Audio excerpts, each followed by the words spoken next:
Here's a glimpse of your girl at work back in the day when I had a job.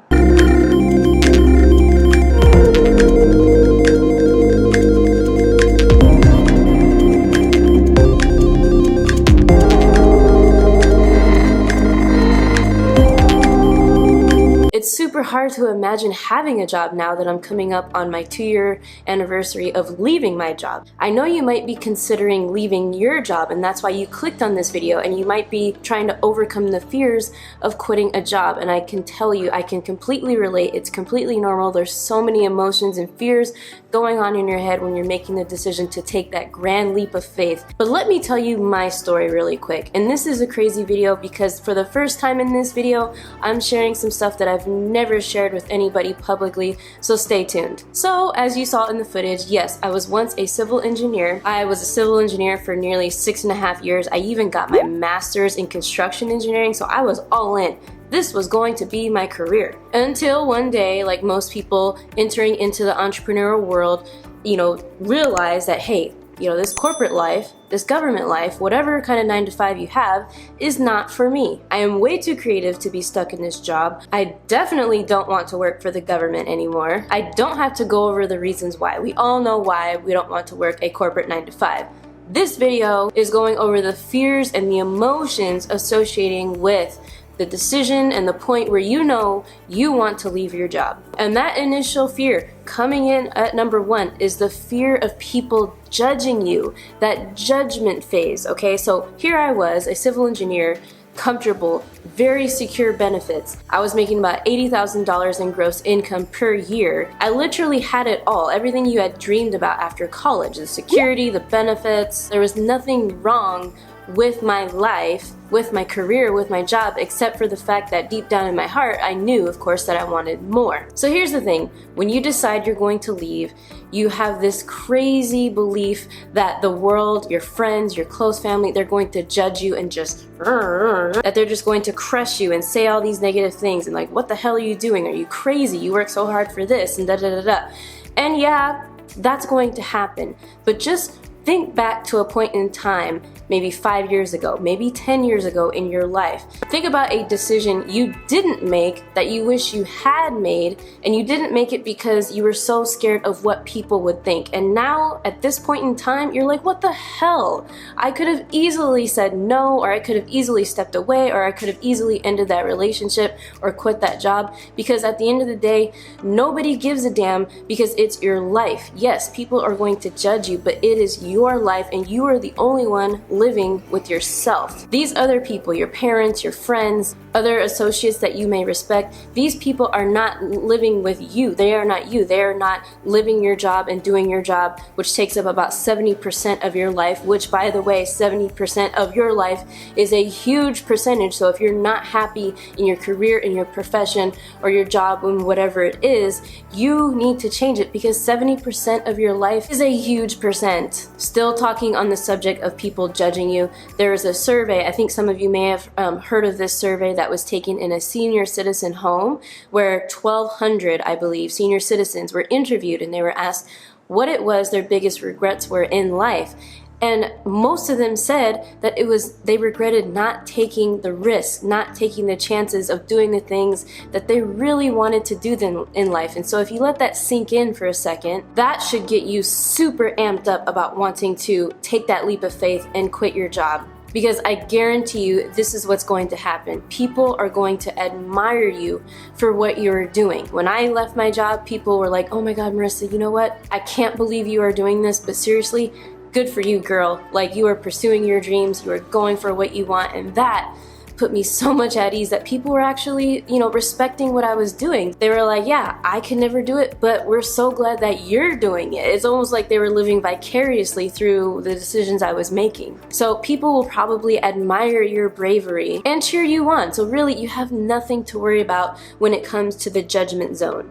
Alright, so moving on to the next emotion or fear that you probably may be going through is the fear of giving up everything that you worked for. And what I mean by that is, let's say you went to school, got an education, got training, gave up something in your life, money, time, energy, to pursue this initial job, this initial career. Let me be the first to tell you, This is completely normal. I mean, take it from me. I spent $27,000 getting my master's in a degree that I will probably never use again in my life. However, you can't think like that. All of the reasons that you're scared of, giving up everything that you worked hard for, and that is the fact that all of your experiences that have led up to this point in your life count. All that education that you got at the university and the training, whatever it is, have helped you in your journey to get to this point. And it is not a waste of time. It is not a waste of money. It is not a waste of energy. And here's why. It's because you have learned from those experiences and you have failed within those experiences. You have met people along the way that have helped you. You have done things and experienced things in your life that have collectively led you up to this point of you making the decision that you want to leave your job.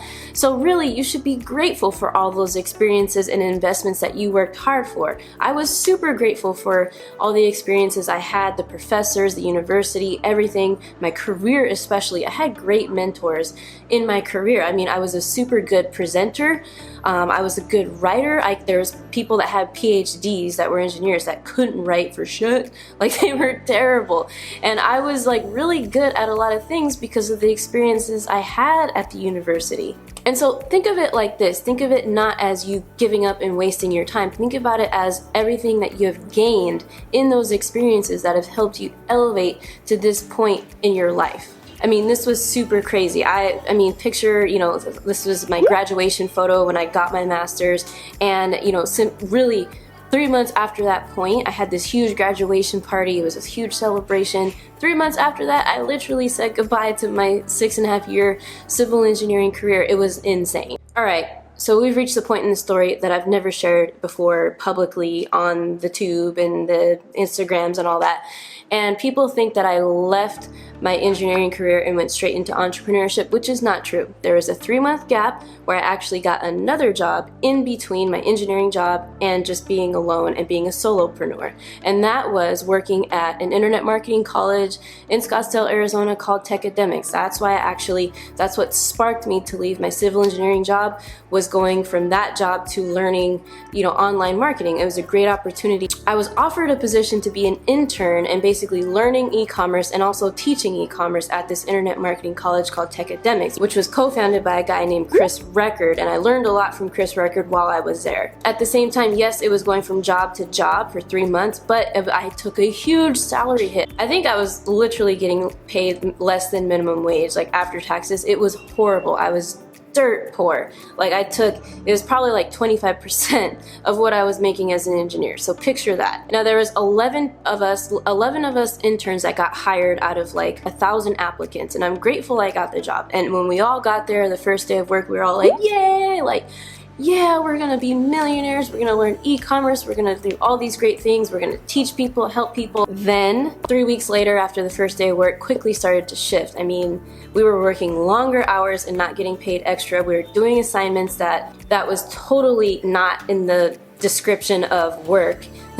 And there was a whole bunch of other things that happened that I wasn't expecting in the beginning. And basically, I started to hate my job again. Now, don't get me wrong, there was a lot of great things about working at this internet marketing college that I really appreciate. Like, I've never would have been an expert at Facebook ads, e-commerce, Shopify, all those things, because that was my first business model. However, at the end of the day, it was just another job. And the last two fears, the greatest fears that you have when you're going to leave your job, came into play. And the next fear was the fear of security, losing security, not having health insurance, not having any benefits. And that is a legit fear. That is freaking terrifying. I mean, not having insurance. Still to this day, I must admit, I don't have American health insurance, but I've had travel insurance. I've gotten insurance plans with different companies where they insure me in whatever country I'm traveling to.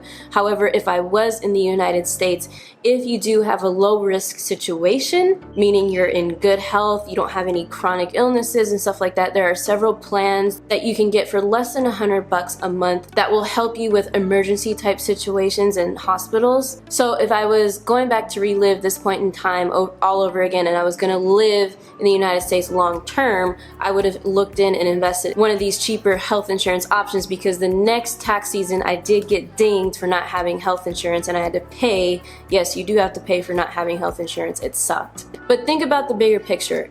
This is what made me at ease in the decision of not having health insurance. Yes, it's risky, but at the end of the day, I was not going to die. I thought about the very worst situation that could possibly happen. I would lose all my money and I would end up living at my parents' house, which is an awesome situation. I love staying with my parents, and I was like, okay, what's the worst that could happen? Fine, let's do this. And so here I was still working at Techademics, and the third month was just god awful. It was painful to go to work every single day. I'm like, look, I need to get out of here. I need to do my own thing. At this point in time, I was calculating how much I was making with my Shopify store, and I was like, okay, I can survive on this, and my bills are this, and I was just down to the T, like doing my expenses on a spreadsheet, and I'm like, okay, I could probably survive if I went on my own, because I'd have 8 more hours of the day that I would gain back to work on my business. And yes, my confidence was through the roof. I'm like, yes, I could do this. But then that brings me to my last point, my last fear that you're probably fearing, and that is